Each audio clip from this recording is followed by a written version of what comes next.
Di ko alam kung paano magmahal muli. Di ko alam kung kaya ko pa.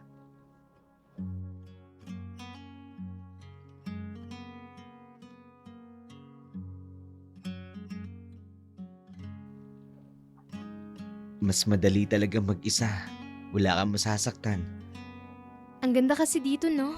Tahimik, chill lang. Pero bakit parang may kumikiliti sa dibdib ko?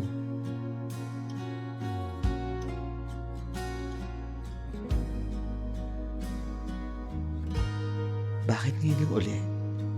After ng ilang taon, gusto kong gantihan siya ng ngiti.